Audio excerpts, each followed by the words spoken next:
In ShipShape by Calliope Games, players are savvy ship captains.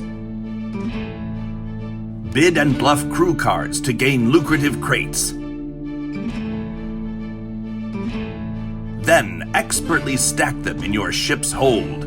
At the end of each voyage, you will score the bounty for gold, cannons, and contraband visible in your hold, losing points for any rats still showing. The player with the highest total value in coins at the end of 3 voyages wins. To set up, randomly choose crates equal to 3 times the number of players. Shuffle and rotate the crates a bit, then stack them in the center of the table. You can always look down through the crate stack, but you cannot touch it, and you aren't allowed to get up and walk around for a different angle. Next, separate the holds into 3 face-down sets marked First Voyage, Second Voyage, and Third Voyage. Shuffle each set separately, and then deal each player 1 hold from the first voyage. Players place these face-up in front of them. Return any remaining holds from the first voyage to the box. Set aside holds from the second and third voyages. They will be used later in the game. Give each player all 10 crew cards in the same color. These should be kept secret from other players. Each player will also need room for their own discard pile near their hold. Finally, set the coin tokens off to one side, and you are ready to play. ShipShape takes place over 3 rounds, called Voyages. Once each player has placed 3 crates on their hold, the current voyage ends and players score their holds. Here's how a voyage works. First, players will bid for the crates in the top third of the crate stack. Knowing that the bid is settled from high to low, everyone simultaneously chooses one of their crew cards from their hand and plays it face down. Once all players have played a crew card face down, the cards are revealed. Any cards showing matching values, such as these 8s, are immediately discarded to their respective players' discard piles. Ties are settled last, and we will talk about what happens then in just a moment. Now, in order from highest to lowest value of the crew cards still in play, each player takes a crate from the top of the stack. Once you have taken a crate, you immediately place it on your hold in any orientation, meaning you're free to rotate and or flip it any way you like. Crew cards are then discarded face up into their owner's discard pile.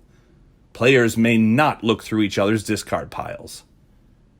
Finally, after all non-tied players have taken and placed crates, the tied players each choose a new crew card from their hand and simultaneously reveal them, discarding ties again. As before, non-tied players draw and place a crate in order from high to low crew value. If there are players who tied twice and have not yet chosen a crate, then these players take and place a crate from the stack in order from highest to lowest value of their holds. It's important to note that crates placed on a hold cannot be moved or repositioned during a later turn.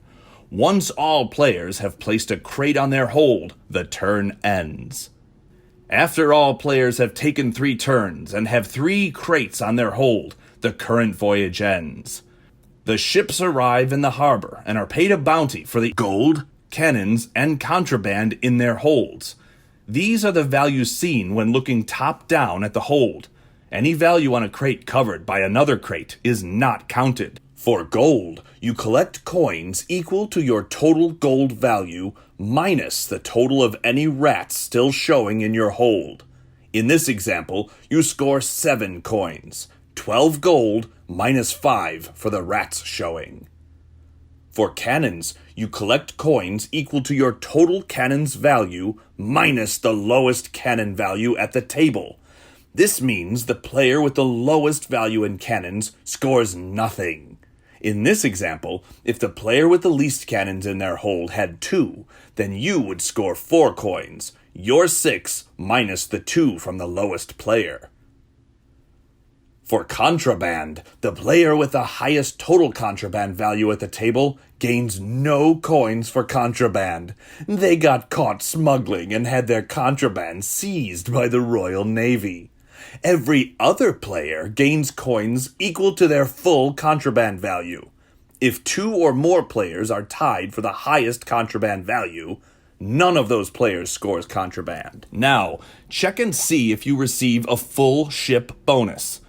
If you have completely filled all your hold spaces with cargo, leaving no empty hold spaces showing, you get 8 bonus coins. Gold, cannons, and contraband pre-printed on holds are considered full spaces, but spaces containing rats do not count for the purposes of fulfilling the full ship bonus. Note that it is possible for a player to have a particularly dramatic voyage and finish with a negative score, but you can never have fewer than 0 coins, and coin tokens are never lost from a player's bounty at the end of any voyage. Once everyone has scored their holds and gained their coins, a new voyage will begin. Players discard their used crates. Using new crates, build a new crate stack. Randomly choose a number of holds from the next voyage equal to the number of players. The player with the most coins takes the highest ranking hold.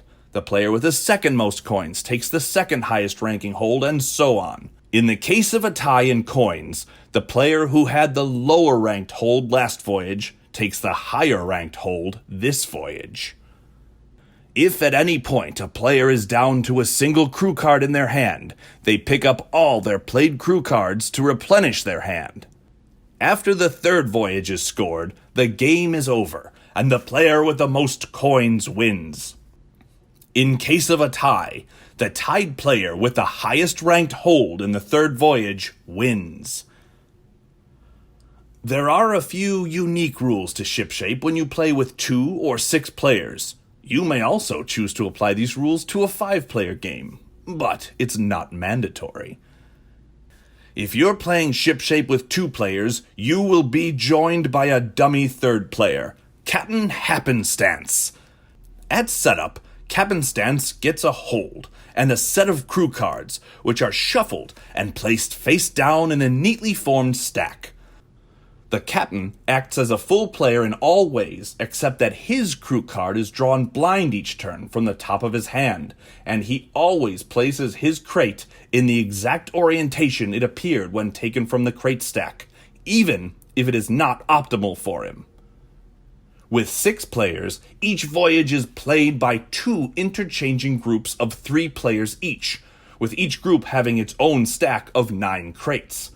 While playing and resolving crew cards, players compare cards only with the other 2 players in the group, and choose crates only from the stack assigned to their group. When the time comes to score at the end of the voyage, however, all 6 players compare their holds to determine coins scored from gold, cannons, and contraband. After a voyage ends, the group configurations shift around the table so that each group consists of a new and unique combination of players for the next voyage. In a 5-player game, you can play with 15 crates in your crate stack, or choose to add Captain Happenstance with the 6-player rules. Both ways are fun. Now you know everything you need to set sail and keep everything shipshape. Thanks so much for watching.